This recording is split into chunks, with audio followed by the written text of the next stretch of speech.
بسم الله الرحمن الرحیم. موضوع ده آیا کوانټم فیزیک خالق یا کریټر مني؟ منږ چې په کومه لویه دنیا کې اوسیږو، دا یوه حقیقي دنیا ده. هر شی یو حقیقي شکل او صورت لري، او ټول شیان د وړو وړو ذراتو یا اټومونو څخه جوړ شوي دي. مګر کله چې وړوکې دنیا یا کوانټم دنیا ته لاړ شو، یعنی کله چې اټوم ته ورننوځو، هلته خبره بالکل بدله ده. ټول شیان یعنی د اتوم نه ډیر واړه ذرات یا سب اټومیک پارټیکل لکه الکترون، پروټون، نیوټرون او نور، دا ټول هر یو دوه شکلونه لري. یعنی هر یو هم د جامد ذرې یا پارټیکل په شکل وي، او هم د څپو یا امواجو یا ویوز په شکل وي. یا په بل عبارت، په کوانټم یا وړه دنیا کې شیان په دوه شکلونو د ذراتو یا پارټیکل او د څپو یا ویوز یا امواجو په شکل موجود دي. مګر دا چې څه وخت د ذرې یا پارټیکل شکل اختیاروي او څه وخت د څپو یا ویوز شکل اختیاروي، دا خبره اوس ساینسدانانو په تجربو سره ثابته کړې ده چې کله چې یو کتونکی یا مشاهده کوونکی یا ابزرور د اټوم څخه وړو ذرو یا سب اټومیک پارټیکلز ته وګوري، نو د وړو ذرو یا پارټیکلز شکل اختیاروي، او که ورته ونه ګوري، یعنی که ورته نه ګوري، نو د څپو یا ویوز شکل اختیاروي. یعنی سب اټومیک پارټیکل یا د اټوم څخه وړې ذرې د څپو یا ویوز په شکل وي.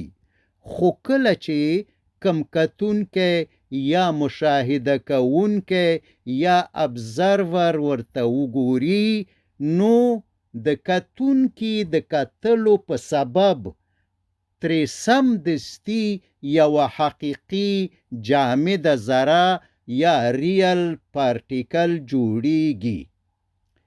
یعنی د دې دپاره چې ماده یا مټر په یو خاص حقیقي او جامد یا سالډ شکل موجود شي، د یو لیدونکي یا مشاهده کوونکي یا ابزرور په واسطه باید ورته وکتل شي. یا په بل عبارت، د حقیقت یا ریالیټي د وجود دپاره د لیدونکي یا مشاهده کوونکي یا ابزرور وجود ضرور دی. دا خو د وړې دنیا یا کوانټم میکانیک یا د کوانټم ورلډ خبرې وي. اوس راځو خپلې غټې دنیا ته. پوهیږو چې دا غټه دنیا د اټومونو څخه جوړه شوې ده، او ومو ویلې چې اټومونه چې د کومو وړو وړو ذرو یا سب اټومیک پارټیکلز څخه جوړ شوي دي، دغه سب اټومیک پارټیکلز هغه وخت کې یو حقیقي جامد مادي شکل یا ریل پارټیکل شکل نیسي چې کله ورته یو کتونکی یا مشاهده کوونکی وګوري. نو دلته سوال پیدا کیږي چې زمونږ دې غټه دنیا کې سره د دې چې هر شی د اټومونو څخه جوړ شوی دی، او اټومونه د سب اټومیک پارټیکلز یا ذراتو څخه جوړ شوي دي، مګر دلته هر شی صرف یو حقیقي شکل او صورت لري. مطلب دا چې اماغه د کوانټم د دنیا اټومونو د دې غټې دنیا شیان جوړ کړي دي، خو دلته د کوانټم د دنیا برخلاف ټول سب اټومیک پارټیکل چې اتومونه جوړ کړي دي صرف یو حقیقي مادي جامد شکل یا ریل مټرنل شکل لري، او دوهم د څپو یا ویوز او یا امواجو شکل نه لري. او که فرضاً دا د څپو یا د ویوز شکل په دې غټه دنیا کې هم موجود وو، نو بیا خو د کائناتو وجود او جوړېدل ناممکن وو، ځکه چې لږ ښه غور وکئ. فرضاً که په دې غټه دنیا کې سب اټومیک پارټیکلز یا ذرات د یوې ثانیې یا سکنډ د پاره د څپو یا امواجو یا ویوز شکل اختیار کړي، نو معلومه خبره ده چې په کائناتو کې به یو شی هم پاتې نشي، ځکه چې اټومونه د سب اټومیک پارټیکلز یا ذراتو څخه جوړ شوي دي او کائنات د اټومونو څخه جوړ شوي دي. نو دلته ډیر مهم سوال پیدا کیږي، او هغه دا چې ولی سب اټومیک پارټیکل د کوانټم په دنیا کې دوه شکلونه یعنی حقیقي جامد یا پارټیکل او څپې یا د ویوز شکلونه لري، او په غټه دنیا کې یعنی په کومه دنیا کې چې موږ وسیږو صرف یوازې یو حقیقي جامد یا ریل پارټیکل شکل لري. په دې باره کې د ساینسدانانو نظر یا تیوري په دې ډول ده.